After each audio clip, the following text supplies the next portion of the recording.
Okay folks, so this is the Teyes CC3 finally fitted into my Audi TT 2007 Mk2 TT.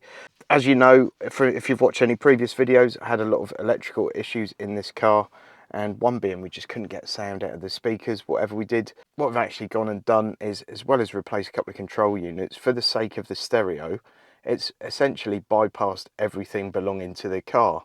Don't have steering wheel controls on this car, so no issues with CAN buses or anything like that. But we've got a new aftermarket amp in the boot, and everything's been wired separately. So there is a very, very low level static hum at the moment. I don't know if you can hear that now. It's very low level. Some people might not even notice it. Now that issue is very likely poor shielding on one of the cables, or perhaps it needs an earth in a different place, but whatever it is, it's going to be a minor thing that's very easy to resolve. Now, in terms of the unit itself, the auto electrician has told me it was a bit of a bugger to fix. This is the Audi TT Mk2 fascia plate from Teyes that came with the unit. I think it looks fairly factory now it's installed. I think it's really good actually, but the auto electrician did say that a few modifications had to be made here and sort of underneath in this sort of recess. Teyes did warn me about that, and it did need to be done. Not the end of the world, but something to bear in mind. You might need a little Dremel or something to get this installed in a nice manner. In terms of the unit itself, it's super easy to use. Here you can put a SIM card in if you want to run a separate data SIM for your car. But for me, I've got the car connected to my phone's Bluetooth, and it just shares the data connection with the phone. It's by far the simplest way of doing things, and probably the cheapest for you, as long as you've got a decent data plan on your phone contract. So I've got two USB ports here. One I've got my phone cable plugged into, one I've got a USB into, so all my music is on the USB. You've then got your favorite apps here, and to choose another one, you literally just do that and pick the app, and it's really super simple. So they do offer this unit in a number of different flavors. This one's the 8-core unit, and it comes with 6 GB of RAM, and it's got 128 GB of internal storage. You can then also obviously plug in your USBs and your phones and all the rest of it. But it's very, very snappy, this. I think you could probably get away with one of the sort of lower powered units. This is probably overpowered for what it needs to do, but it's a fantastic bit of kit. It's massively snappy. If you want to go into maps in full screen, it's as simple as that. You press this to go back home. Unfortunately, there's no physical volume knob. It is sort of tappy controls, but there you go, it's not the end of the world. And you can modify these apps to your heart's content.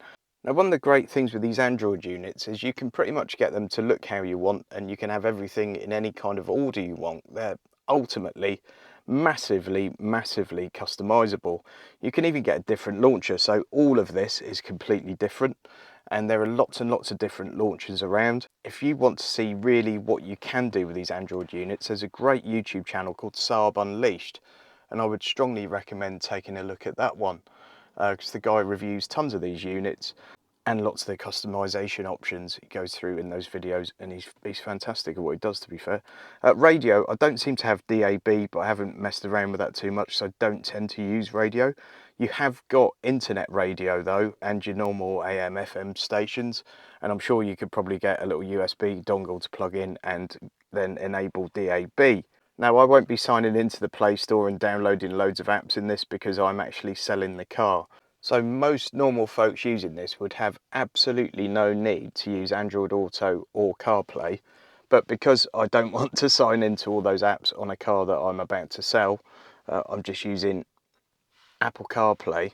And as far as a screen goes for using CarPlay, I don't think I've seen a better one. This is a QLED display. It's very high res, it's very bright, and it seems just perfect for CarPlay. It's so responsive, as you can see. It looks fantastic, and there's just plenty of real estate for your CarPlay apps. It's brilliant. I love it. And really, I have to say, however good this system is, I'm so used to using CarPlay, because obviously reviewing cars, I move from car to car constantly, and CarPlay has become such a natural thing for me to use. So to set up your wireless CarPlay, all you do is Bluetooth, connect your phone once, and then obviously it'll automatically tether for forevermore. And then we just go into this CarLink app, and it takes you straight into Apple CarPlay, and it's completely wireless. There you go, there's my phone. There you go, there's my phone. There's no wire plugged into it. So it's absolutely fantastic. It's ultimately convenient, and it suddenly brings this car from feeling a bit old to feeling like a brand new car. Now, you can also fit reversing sensors and rear parking camera in this. I have got some aftermarket reversing sensors fitted into this car. They were on this awful little control thing, and I just took it out because it just beeps and screams and it was absolutely hideous.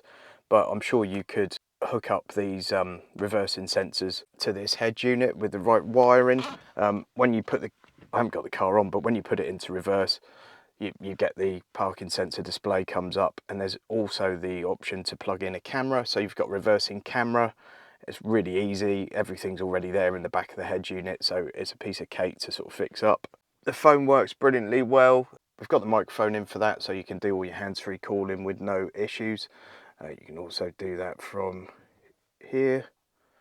There you go, that's the native system. Absolute piece of cake to use. It's got very powerful graphic EQ on this. It's unbelievably customizable. It's almost a bit too lively, but you can do an absolute ton of stuff with this. Loads of presets.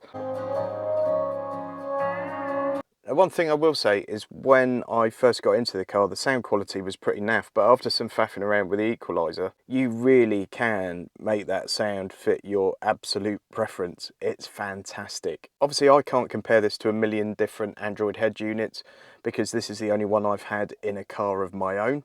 I have seen a couple in friends' cars before, and this is way better than others I've seen. Can't imagine them getting much better than this. I think because the processor's so good, it's got an 8-core processor and it's got plenty of RAM, 6GB.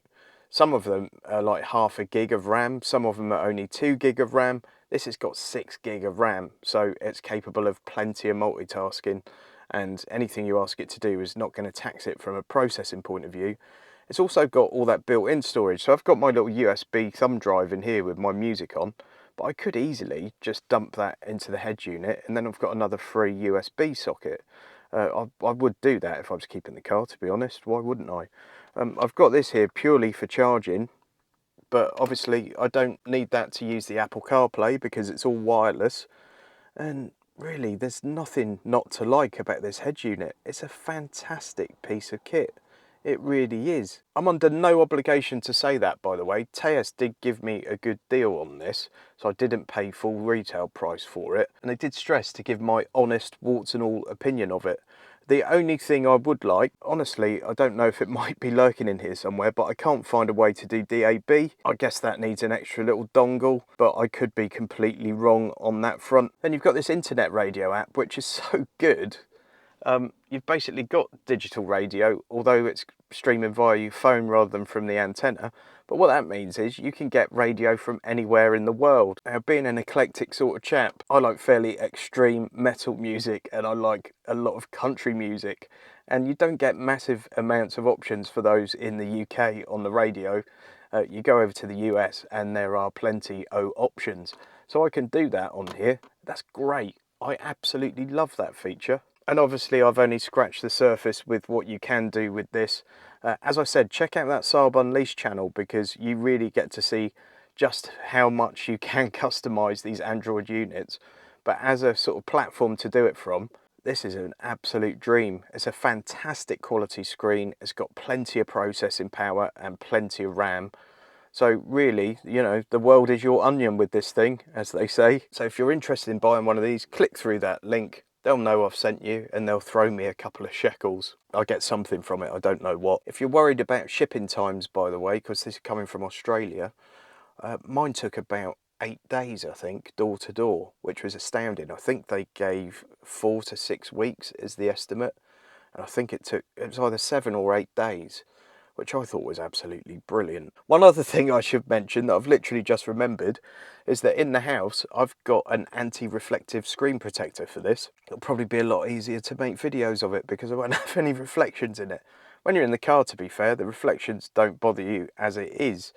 But I'm sure with that on, life would be better. In summary, I would say that I'm blown away by this. It's massively exceeded all my expectations of what an Android head unit could do, and just how customizable it is. It's a brilliant piece of kit. There was a little bit of a learning curve with it when I first got it, because the whole Android thing's completely new to me, but it's just brilliant. I love it. Thanks ever so much for watching, folks. Please don't forget to follow me on other forms of social media. Keep watching, because very, very soon there's going to be a video on this car where I go completely over the car, every point on the car, and tell you how much I want for it, because it is now up for sale. Thanks ever so much for watching, and I'll see you next time.